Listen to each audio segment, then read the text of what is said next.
लीजिए ना।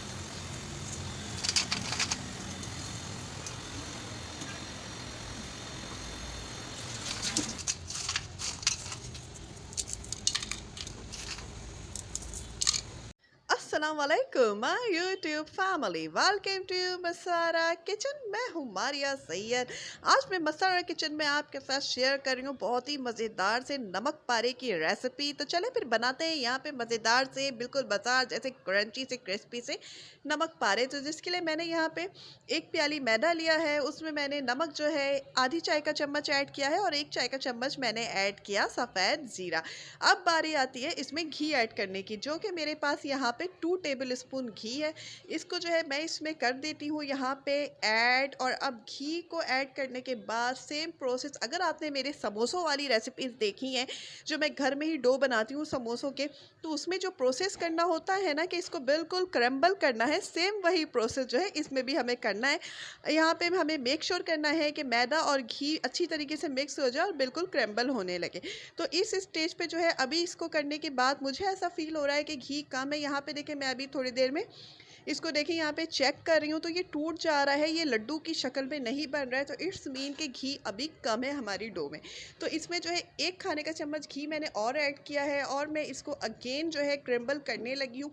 अच्छी तरीके से इसको क्रम्बल की शक्ल पे ले आए, इस तरीके से मिक्स करें जैसे कि मैं कर रही हूँ। तो अब जो है अब मैं इसको अगेन चेक करूँगी कि यहाँ पे जो है लड्डू परफेक्ट सा बन रहा है कि नहीं बन रहा है। अगर परफेक्ट लड्डू बन गया है तो इट्स मीन कि नमक पारे के लिए हमारी ये डो बिल्कुल तैयार है।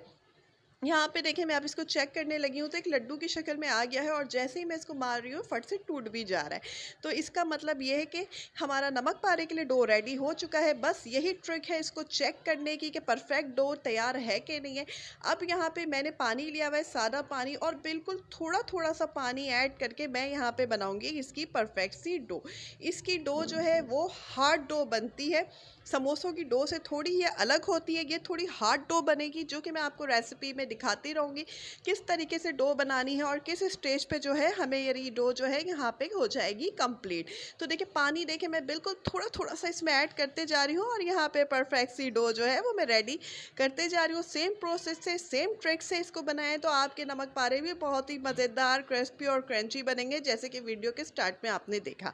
यहाँ पे देखिए डो रेडी हो चुकी है और डो को देखें इस तरीके की इस शक्ल की डो होनी चाहिए और इतनी हार्ड डो होनी चाहिए। यहाँ पे मैं अब बस करूँगी इसको और इसको कवर करके मैं यहाँ पे हाफ आवर का रेस्ट दूंगी, उसके बाद बनाऊंगी नमक पारे। हाफ आवर हो चुके हैं। मैंने यहाँ पे एक चपाती जितना जो है यहाँ पे डो ली है, जितनी चपाती की डो होती है उसको जो है बिल्कुल चपाती की ही शक्ल में यहाँ पे पेड़े की शक्ल में ले आना है। मैदा मैंने सादा खुश्क मैदा रखा हुआ है, उसमें जो है मैं इसको हल्का सा करूँगी कोट। और अब यहाँ पे मैं रोलर की हेल्प से इसको करूँगी रोल आउट। और इसको कितना पतला जो है यहाँ पे बेलना है, कितनी पतली रोटी रखनी है, ये मैं भी आपको रेसिपी में दिखा देती हूँ। चलिए जी इसको रोल आउट करते जाते हैं, क्योंकि नमक पारे जो है वो मोटे भी नहीं होने चाहिए, पतले भी नहीं होने चाहिए, जैसे मार्केट में होते हैं बिल्कुल मज़ेदार क्रिस्पी क्रंची, हमें बिल्कुल वैसे ही रखना। और सबसे बड़ी बात है इसको बना के हम स्टोर भी कर सकते हैं, एयर टाइट बॉक्स में इसको रख दें, ये आराम से 1 महीना भी रह सकता है। और इसको निकालें, एंजॉय करें। बहुत ही मज़ेदार ये रेसिपी है और बहुत ही टेस्टी है, टी टाइम स्पेशल है। यहाँ पे देखें मैंने इसको कट कर लिया है। अब मैं इसको स्क्वायर शेप पे लेकर आऊँगी, क्योंकि ताकि मैं इसको अच्छी तरीके से नमक पारे का शेप देती जाऊँ। ये जो साइड से निकल रहा है इसको आपको वेस्ट बिल्कुल नहीं करना है, इसको अगेन उसी डो में मिला दें और जो फिर नमक पारे की डो हम रोल आउट करें उसमें मिला के कर दें। अब यहाँ पे मैं इसको नमक पारे की शेप में जो है कटिंग करते जा रही हूँ, पतला पतला लंबा लंबा सा इसको, क्योंकि नमक पारे का जो शेप है वो तिकोन होता है। तो हमें जो है बिल्कुल परफेक्ट सी वो शेप देनी है। तो यहाँ पे नाइफ़ की हेल्प से देखें मैं बिल्कुल वैसे ही इसको शेप यहाँ पे दे रही हूँ और सेम वैसे ही इसको कट करूँगी। उसके बाद जो है हम करेंगे इसको फ्राई करने के ऑयल जो है वो ना ज़्यादा गर्म होना चाहिए ना ठंडा होना चाहिए, नॉर्मल होना चाहिए और फ्लेम बिल्कुल स्लो होनी चाहिए, ताकि नमक पारे जो है वो अच्छी तरीके से कुक हो जाएं, क्रिस्पी हो जाएं और मैदा जो है वो अच्छी तरीके से पक भी जाए। यहाँ पे देखें तमाम नमक पारे के जो पीसेस है उसको मैं यहाँ पे प्लेट में रख दे रही हूँ, कितने अच्छे और परफेक्ट से यहाँ पे कटिंग हो गई है। अब ऑयल में मैं डालते जाऊँगी और बिल्कुल स्लो हीट पे मैं यहाँ पे करूँगी इसको फ्राई। फ्लेम को स्लो रखना है ताकि नमक पारे जो है वो जले नहीं और बहुत ही अच्छे से गोल्डन गोल्डन से बिल्कुल मार्केट जैसे से यमी क्रिस्पी से फ्राई हो जाए। तो ये यहाँ पे फ्राई होना स्टार्ट हो चुके हैं। ये देखें कितने अच्छे से ये फूल भी रहे।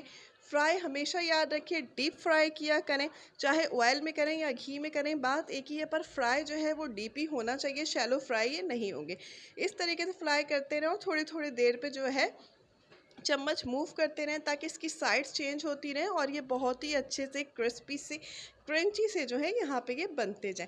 तो यहाँ पे ये फ्राई होना स्टार्ट हो रहे हैं। ये देखिए कलर आहिस्ता आहिस्ता चेंज हो रहा है, लेकिन हमें तो बिल्कुल मार्केट वाले हलवाई वाले नमक पारे चाहिए। तो यहाँ पे देखिए हमने इसको कर लिया है बिल्कुल ब्राउन क्रंची से, और अब जो है यहाँ पे मैं इसको निकालते जा रही हूँ। इस तरीके से कोई स्पाइडर ले लें ताकि ऑयल जो है वो निकल।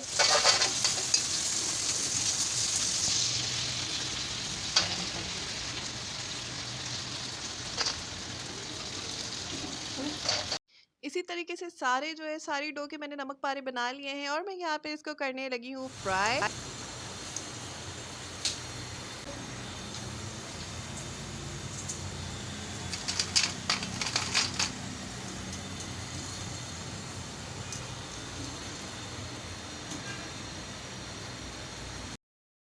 ये आपने देखा कितने क्रंची बिल्कुल मार्केट जैसे क्रिस्पी से जो है नमक पारे यहाँ पे तैयार हो चुके हैं।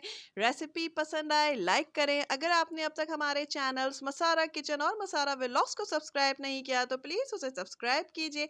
इसके साथ ही इजाज़त दीजिए, दुआओं में याद रखिएगा। अल्लाह हाफिज़।